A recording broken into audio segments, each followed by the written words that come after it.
전기차 지금도 여기 계신 분들 중에 한 분도 안 사셨잖아요, 아직은. 네. 전기차를 사야 되는 이유가 있을까요?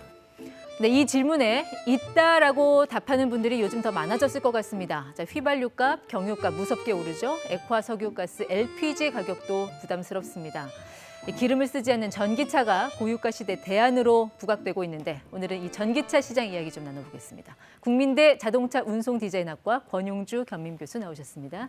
네, 교수님 어서 오십시오. 안녕하세요. 네. 자가용으로 오셨나요? 어쩔 수 없이 시간이 좀 촉박해서 차를 직접 몰고 왔습니다. 기름값 부담되지 않으세요?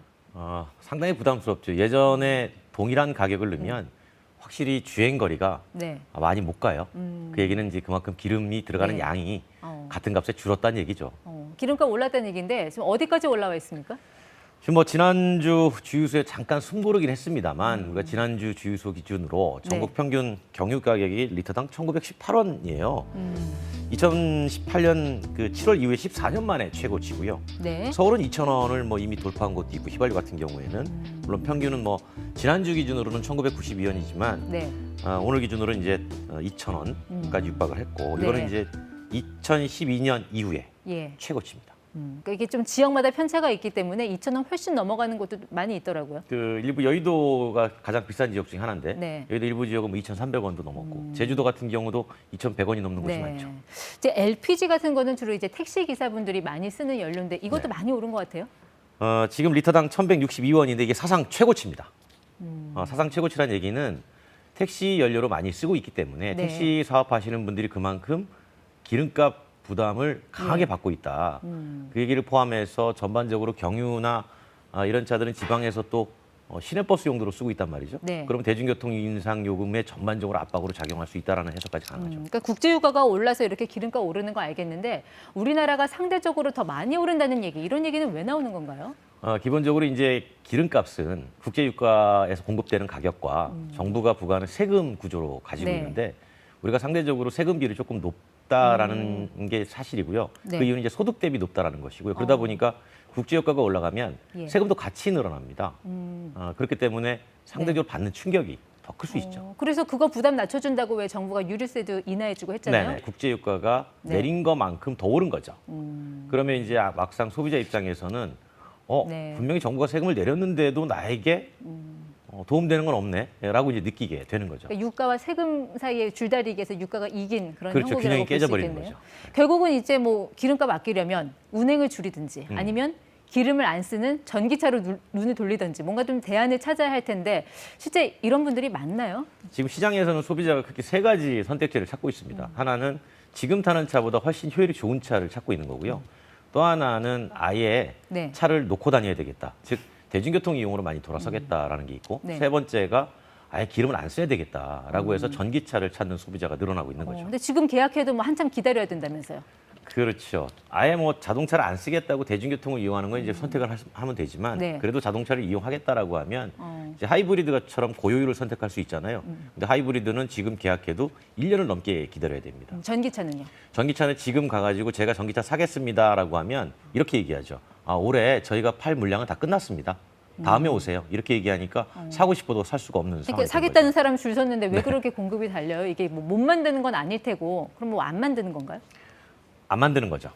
왜요? 왜 그러냐면 전기차는 팔아서 아직 수익이 많이 안 납니다. 게다가 전기차는 보조금에 의해서 네. 판매 물량이 만들어지니까 우리가 막상 많이 만들었는데 제조사가 시장에다 내놨는데 정부 보조금은 10대 정도의 보조금만 나오고 네. 20대를 만들면 나머지 10대는 소비자들이 안 삽니다. 그러니까 보조금에 맞춰서 물량을 공급하다 보니 사겠다는 사람 많아도 딱 보조금 수량만큼만 판매되고 끝나는 거죠. 그렇게 신차 구하기가 어려우면 중고차 시장에서 전기차 찾아보는 건 어때요? 요즘 대기업들 중고차 시장 진출도 한다고 하는데. 당연히 그렇게 생각할 수 있죠.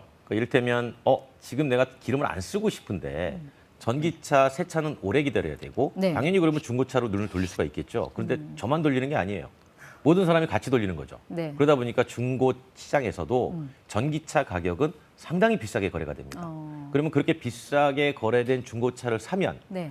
2, 3년 또는 3, 4년 뒤에 되팔거나 처분하게 될 텐데 그때는 지금의 고유가 상황이 풀리지 않겠어요? 네. 그러면 더 좋은 전기차가 많이 나올 거고 그럼 그때 가면 중고차 가격은 살 때 비싸게 주고 사고 팔 때 저렴하게 파니까 고민이 좀 되는 거죠. 그 뭐 중고차나 신차나 이 전기차 같은 경우 나중에 AS 수리받는 데는 큰 문제 없습니까? 내연기관차처럼 쉽게 수리받을 수 있어요? 그렇죠. 기본적으로 기름을 태워서 동력을 얻는 방식이 아니기 때문에 수리는 훨씬 더 쉽죠. 그리고 지금 자동차 제조사들이 전기차 서비스는 잘 해주고 있습니다. 다만 네.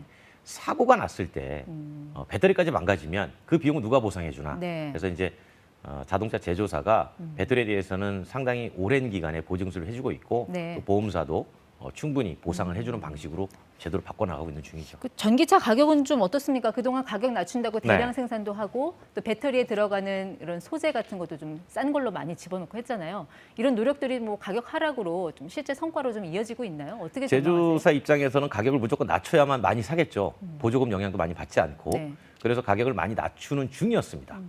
그런데 무언가 이제 국제적인 사태가 터지면서 원자재 값이 올라가니까 러시아의 우크라이나 침공 말씀하시는 거죠? 원자재 네. 값이 올라가니까 전기차를 전문으로 만드는 회사들은 다른 데서 돈을 벌 수가 없으니 네. 손해를 볼 수 없어서 그 값을 그대로 반영을 해버리는 거고요. 네. 그나마 내연기관 팔아가지고 돈을 좀 벌고 있는 회사는 그 원자재값 인상을 내연기관 판매한 수익에서 네. 일부 흡수를 해버리니까 가격은 그대로 유지가 되는 거죠. 그러니까 떨어지려고 하는데 갑자기 올라가는 현상이 발생을 예. 한 거예요. 그러다 보니까 전기차 구매는 더 어려워지는 그런 상황이 되는 거죠.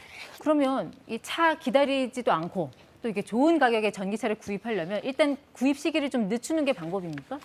지금 현재로는 방법은 그거 하나밖에 없습니다. 그러니까 구입 시기를 뭐 내년으로 미루셔도 되고 네. 아니면 2, 3년 후까지는 바라보셔야 될 텐데 다만 이제 이런 거죠. 앞으로 내연기관 자동차를 만들던 회사가 전기차를 엄청나게 많이 만들어서 쏟아낼 겁니다.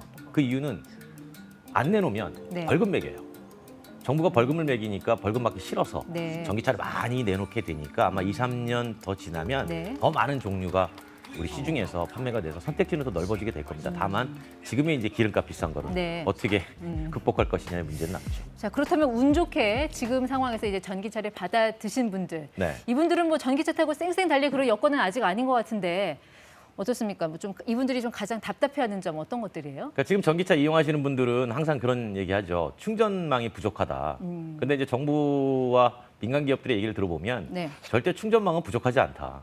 이렇게 얘기를 해요. 근데 충전망은 많은데 충전소 찾기 어렵다는 분들 많던데요.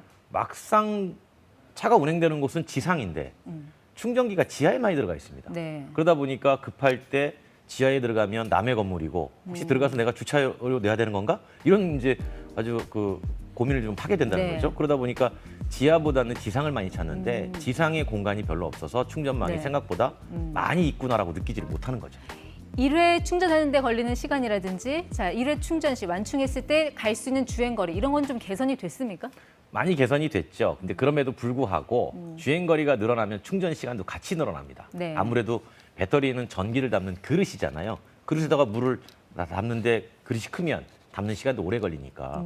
근데 이제 문제는 뭐냐면 그 담는 시간을 줄여줄 것이냐 네. 아니면 충전기를 더 많이 설치해서 편리하게 이용하게 만들어줄 것이냐. 이게 다 정부의 돈으로 만들어지는 거라서 어디에다가 우선 투입할지를 좀 결정을 해야 될 겁니다.